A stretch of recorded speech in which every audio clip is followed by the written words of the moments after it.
Hello and welcome to the JSA Studio. I'm your host, as always, Nathan, and today I'm coming at you with another Detroit Lions video. But before we can get into the actual video, I would like to remind you that this video is pre-recorded. If new information has come to light, then I don't know it. So now with the intro done and out of the way, there's only one thing left to say, and that is to ask you to like, comment, and subscribe for this video. The topic of this video is going to be the defensive line and the linebacker positions. So what better place to start with than the defensive end / edge rusher position and who I think will be starting. First and foremost, Aidan Hutchinson is one of the starters. I don't think anybody expected him to not be one of the starters. He is a tremendously good football player, an elite caliber run defender, maybe flat out and straight up the best run defender at the edge rusher position in the NFL. Through 2 seasons, the pass rush has been inconsistent. However, through 2 seasons, he's also been the second most double-teamed player in the NFL behind only Nick Bosa. It also would not surprise me this year if we saw Aidan Hutchinson kick inside on 3rd and long sort of situations, and then they brought in an edge rusher off from the bench, namely James Houston. His partner in crime, so to speak, I believe is going to be Marcus Davenport, who, when healthy, has actually been a pretty good football player. However, he just hasn't been healthy in like 3 years now. I think it was 2021 season where he ended up having 9.5 sacks for the Saints and was really good. And then the past 2 seasons, he's just been hurt. However, I will say in the 4 games he played last year, he did have 2 sacks. So I do still believe that Marcus Davenport can be a very, very good football player. However, with the injury concerns, we just don't know it. However, if he stays healthy, he's a massive upgrade from anybody this team had opposite Aidan Hutchinson this past year. And I think there's a definitive possibility that he could end up eating along the defensive line as the opposite edge rusher of that Aidan, as teams are going to slide the pass protection to Aidan Hutchinson. So for Marcus Davenport to stay healthy, I think that is a big-time key to this season. However, health still remains a concern for him. And I wouldn't say it's a stretch to hope that he stays healthy or to believe that he will stay healthy, but it is probably a leap of faith. So not a stretch, but a leap to assume he's going to be healthy. If he is, I think he's going to go back to being a good, not great player, but we already have a great player named Hutchinson, so he doesn't need to be great. So I think he kind of could just slide into this team and just be a really, really nice asset for this season. Moving on to the interior, the 2 starters will almost certainly be DJ Reader and Aleem McNeill. DJ Reader will be the 1 technique or the nose tackle, and Aleem McNeill will be the 3 technique or the defensive tackle. According to Pro Football Focus, which again is not the end-all be-all for opinions on the NFL. However, they are generally speaking, a good benchmark for if a player is good or overrated or whatever. And Aleem McNeill graded out as the 7th best defensive tackle in the NFL this past season. Now, he did miss some time. I believe he missed 5 games this past year and had 5.5 sacks, which if he'd stayed healthy, I think he gets at least 2 more. Then that's 7.5 sacks, and I think he flat out and straight up makes the Pro Bowl. He was having a Pro Bowl type of year this past season. He was an elite run defender and an underrated pass rusher. Even though he was the 7th overall defensive tackle according to PFF, he was still in the top 15 for pass rush at number 15, and his partner in crime this year, DJ Reader, was actually number 13 in terms of pass rushing defensive tackles this past season, although he also dealt with injuries. And when it comes to the run game, Aleem McNeill was the 7th best run defender, and DJ Reader was the 9th best run defender. So there's a definitive possibility that the Detroit Lions have 2 of the 10 best defensive tackles in the NFL this season. Especially when it comes to the running game, I think they have indisputably the best 2 D tackles in terms of a duo in the NFL. This is maybe the most underrated part of our defense. The depth is plenty questionable, but the starting guys are elite. I was so unbelievably ecstatic when it was announced that we signed DJ Reader, because he's been a phenomenal football player for a very long time in this league. He's been tremendously underrated. Even though everyone says that he's underrated, I still actually believe he was underrated. During his entire career, he has never graded out to be worse than an above-average starting defensive tackle in the NFL. He has been ranked in the top 10 3 times, and if we count 11 this past year, then he has been in the top 11 4 of his 8 seasons in the league. However, each of the past 3 seasons, again, if we count the 11th, was like a top 10 sort of caliber, then each of the past 3 seasons he's been a top 10 caliber defensive tackle. So this is, I think, undisputably the best defensive tackle duo in the NFL. And when you're talking about grading out this unit as a run defense unit, they were already the best run defense in the NFL this past season, and they got marketably better. You can make the argument that DJ Reader is a top 5 run defender at the position. You can make the argument that Aleem McNeil is a top 5 run defender for the position. You can make the argument that Aiden Hutchinson is the best run defender at the defensive end position. And Marcus Davenport is also a good to borderline great run defender as well. I think the most underrated aspect of this team is the starting defensive line. And again, you do have to assume everybody stays healthy. Aleem McNeil has had injury concerns. DJ Reader missed some time this past year as well. And Marcus Davenport does have a little bit of a lengthy injury history in terms of his career in the NFL. So I understand why people are maybe a little bit low on this defensive line. But man, if they stay healthy, this might legitimately be a top 8 unit in the NFL. This is a very, very good defensive line that got remarkably better from being a above average defensive line this past year, in my opinion.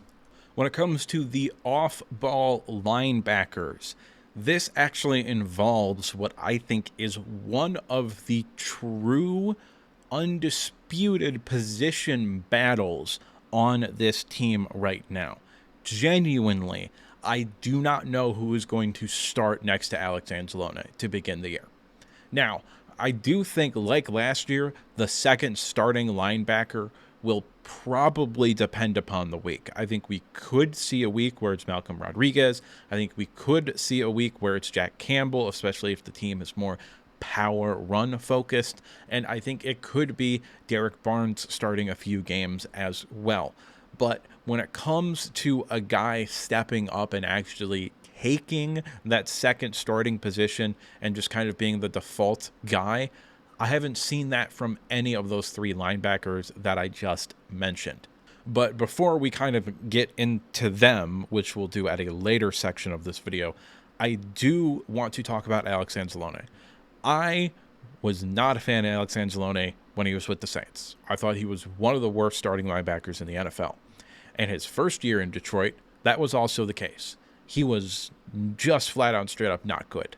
However, as the defensive line has gotten better, and as Alex Anzalone has gotten better on the guise of Kelvin Shepherd, to borrow a term from the MLB, I think Alex Anzalone has become a plus starter and has genuinely improved tremendously from his time with the Saints and, in all honesty, his early time with the Detroit Lions.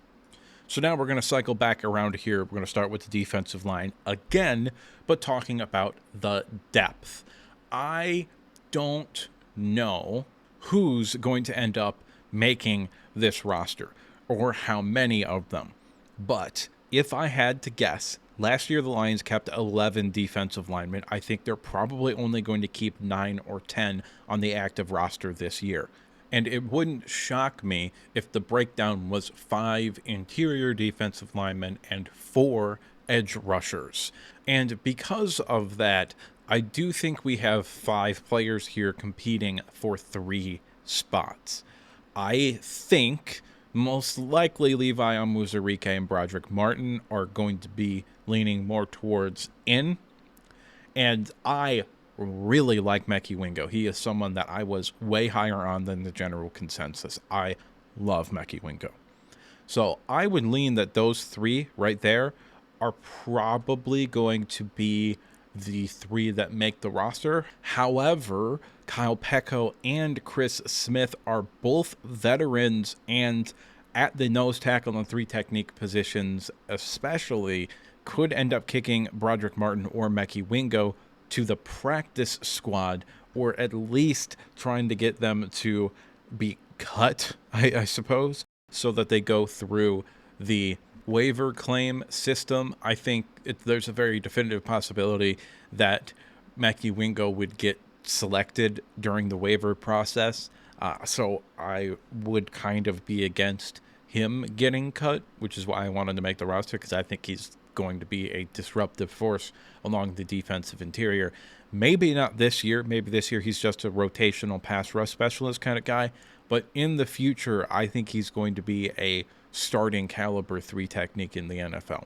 However, Kyle Peko and Chris Smith are both veterans. This is a team that is looking to compete for the Super Bowl, so they need to take the best player right now, and I don't know if Broderick Martin or Mekhi Wingo are going to be those players. Moving on to the edge rushers here. With John Kaminsky getting hurt and being out for the season, I don't know who's going to make the roster as the depth for the edge rush position, because it's James Houston, it's Josh Paschal, and it's maybe someone else. Now, this is also in the future, so maybe somebody's stepped up, or maybe they've made a trade, or maybe they've signed somebody. I don't know. But right now, at this specific point of time that I'm recording this video, the defensive line depth at the edge rusher position is sketchy as hell, because I don't particularly believe in James Houston or Josh Paschal to be true rotational quality players. Like, I think James Houston can come in and be a situational pass rusher, but I think he proved pretty effectively that by the end of his rookie season, they were trying to play him at linebacker because they knew he wouldn't be able to keep up in terms of run defense at the defensive line. So he's not truly going to be a rotation piece along the edge rusher's position, and Josh Paschal has just shown me absolutely nothing in 2 years. I get that he was also someone coming back from injury, but he's shown me nothing. He hasn't even really flashed. So I am skeptical about Josh Paschal. And more so than that, we've heard a lot about a lot of different players. I haven't heard Josh Paschal's name said once by any of the local media guys. So if Marcus Davenport goes down, I think that hypothetical magical trade for Matt Judon might have to actually happen, because wow, this is not a position that the Lions have a lot of depth at.